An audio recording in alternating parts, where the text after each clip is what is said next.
Final Fantasy XIV Online. Are you curious about the loot rules, maybe just starting out in the game and you're wondering what different things you may face in the dungeons as far as loot goes? Well, stick with me and I'm going to explain the three most common loot rules you will encounter in Final Fantasy XIV Online.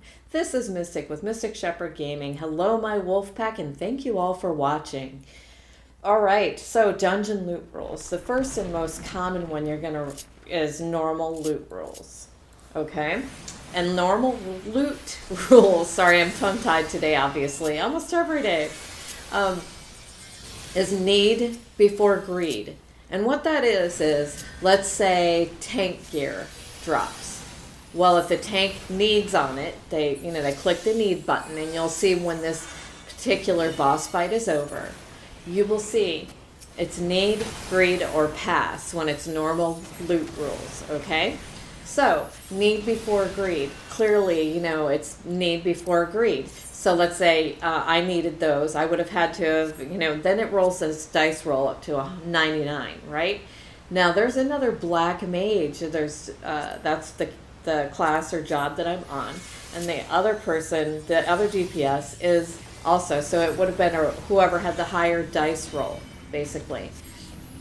Now, this one is master loot rules. So I'm not in a dungeon, it's the same dungeon, so I didn't change. But what I'm going to explain, master loot, basically whoever is the leader of that group will receive all the loot, and then they hand it over after the fact, or at the end of each one. So that way they ensure they want to be in control of who gets what. But here's the problem. When you do something like that in this game, master loot, sometimes it cannot be shared, and you can't transfer it, inside a dungeon. You can't trade anything inside a dungeon. So basically, I have not played master loot. And this next one is round robin. Round robin is, again, it's like a master loot, but it's in a sense, round robin is first come, first serve. So let's say you join a group in the party finder that they're trying to get whistles for like mounts, birds, whatever the other, I can't even think right now. Oh my gosh, I apologize.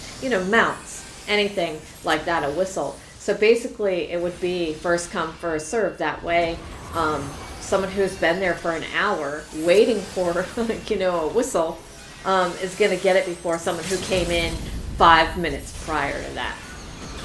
Makes sense, right? Now, going back to the master loot rule, I have not been in a group, quite honestly, that does master loot. So there has to be a way in certain circumstances where it's an item that cannot be shared or whatever else, and of course it makes a special circumstance that you're in a dungeon and you can trade, or the master looter, the master person, the person in charge of the party is allowed to then distribute said gear. There's, so don't go in thinking, oh man, I'm going to get screwed out of this gear. I'm sure the game has things in place that safeguards you, the player, from a person like that. I hope this helped. I hope you check out all my other videos if you haven't. I have lots of how-to videos for Final Fantasy Online, and I have Elder Scrolls Online. Just check it out. Check out my page if you haven't already. Please remember to smash that like button, ring the bell to be alerted for future videos, and hit subscribe, but only if you want to. Thanks again for watching, and I hope you have a fabulous day. And happy Mother's Day to every single person out there. Take care.